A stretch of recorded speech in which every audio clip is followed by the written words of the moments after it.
8 o'clock, and as we know, the Oakland Unified School District is planning tonight to have a meeting to reconsider whether or not they're going to close some of these schools that people were pretty upset about that were slated to close in September. Yeah, parents and teachers have been calling for the board to reverse course. That resolution tonight could do that if the board decides to go that way. It's something, as I said, parents and teachers are hoping for. But joining us to talk more about that and other things is Oakland Mayor Libby Schaaf, joining us live from Oakland. Good morning, Mayor. Good morning. So what is the likelihood that the board will actually vote in favor of this resolution? I know it's not going to fix the problem entirely, but I guess there's 4 schools or so that could be saved as a result of this? Yeah, I just want to respect that this has been an excruciating chapter for Oakland parents and educators. But based on past experience, this board has been pretty firm that this is the last resort. It is necessary to deliver a higher quality education to children. They have said that time and time again. We'll see what happens tonight, but I just want to respect how difficult this has been for everybody. Oh, so, I mean, this is far from a done deal that these are saved. Is that the deal? Because it sounds like you're preparing for what could be them saying, how can they keep these schools open, have they been saying, you know, if there's not enough students? So do we need to kind of brace ourselves for that? Well, and their argument is spending money on the administrative and facility costs is taking money away from the classrooms and kids and teachers. That's what they've said consistently. I would be surprised to hear if they change that message tonight, but we'll see. Okay, all right, we'll see. Hey, how was the parade? Did you enjoy the Warriors parade? We saw you out there. Yeah.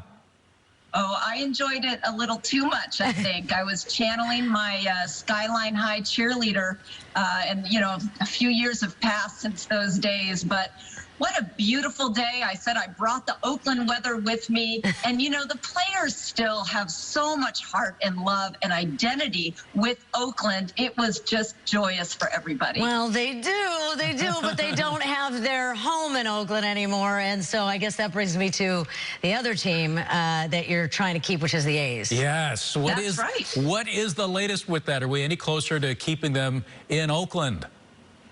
Well, we will find out because June 30th is upon us, and that is when the BCDC, this is a commission that looks at the entire bay and our coastlines to see, you know, do we have sufficient cargo capacity to grow our ports in the Bay Area without that Howard Terminal land. And staff has recommended that the board remove Howard Terminal from port use and allow this project to go forward. And I couldn't agree more. I have studied all the analysis. It shows that there is ample land available, capacity available to keep those goods moving and to let Oakland take what has really been abandoned as a shipping terminal. You know, the port has been trying to lease it for 10 years. No takers. And so let's stop using it as a parking lot. Let's get 18 acres of beautiful public parks on that waterfront. Of course, a ballpark.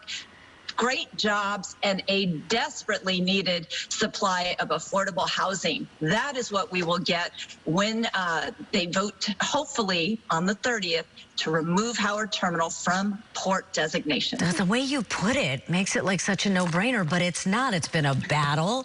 It's been taking forever, and we hope not too long, obviously, if things drag out. Why is this so difficult when the way you put it, it's like, oh, of course we should do this, win-win. Obviously, not everybody agrees. Well, you know, there's always fear when you have a big change like this, and there are always moneyed interests that stand to gain with the status quo and are threatened by change. And certainly there is a well-financed opposition campaign. I've gotten a lot of misinformation in my mailbox. Please don't believe flyers that you may be getting because you have not heard about the incredible community benefits of this project. It will be a money maker for Oakland, not a money taker. The taxes that this development will generate are going to pay for affordable housing, parks, public infrastructure, environmental improvements, and these great jobs. So this is a true win for Oakland as an Oakland native.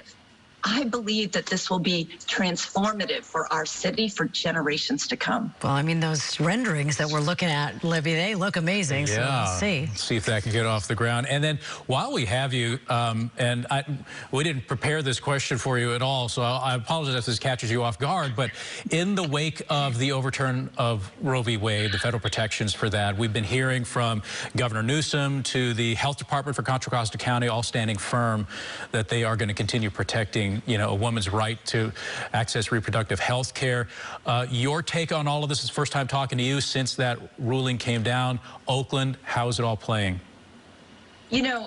First of all, I feel so fortunate to live in Oakland, a abortion sanctuary city, and in California that is doing more than its part, not just to safeguard the reproductive rights of Californian women, but really to look at a role that we can play nationally. But I just want to send the message that now that the Supreme Court has abandoned our rights, we have to count more and more on legislators. And this means that your vote and your activism matters more than ever. The idea that this court could roll back a 50-year precedent that supports the freedom, choice, and privacy of half of our population, it is really outrageous, and we can continue to enshrine these rights in law at the state legislative level, the national level, if it's possible, and that's where our new fight has got to focus. I'm going to ask you one more question before we go, since you were on to healthcare. COVID, everybody's got it.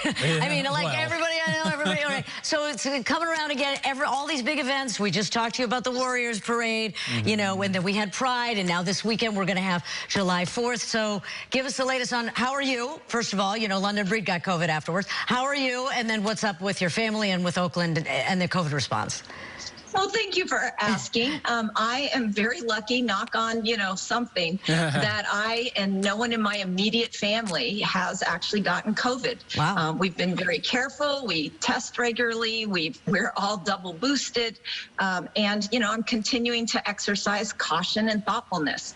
I am hopeful that we have kind of arrived in our next chapter of this pandemic where we will never go back to those shutdowns. And it's been encouraging to see the data coming out that shows of the most populated counties in the entire country, 5 counties that actually had the lowest infection and death rates in this country or in the Bay Area, including the one that I am proud to be a part of here in Alameda County. It shows that our sacrifices truly paid off in saving lives. So I think we should all be proud of that. Wow, that's great. Yeah, and then as we are wrapping up June, heading into the 4th of July holiday weekend, we got the remainder of the summer ahead of us.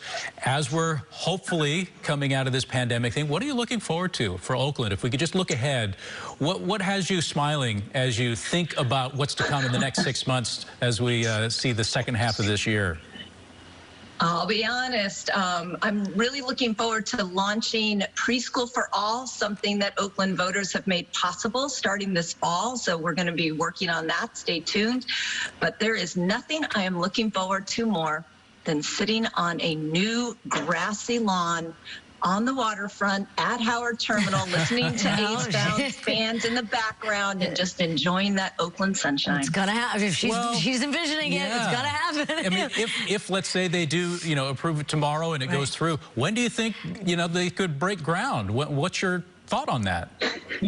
Well, there will still be a few more key votes to happen. The city council is going to vote on just this coming July 5th, the Tuesday, on whether or not to basically delay this project by putting an advisory vote, which isn't even binding, on the ballot. So if you like this project, I encourage you to tell your city council members, don't do that. That doesn't make any sense. Yeah. So lots more hoops to jump through, but I know that there will be kind of a go, no go moment probably in May of 2025 when actual like design construction will start. That is, you know, if all goes super well. Go, no go. Because I was like, this drags out. The A's have made it clear we're going. So pick it up, folks, right? Right.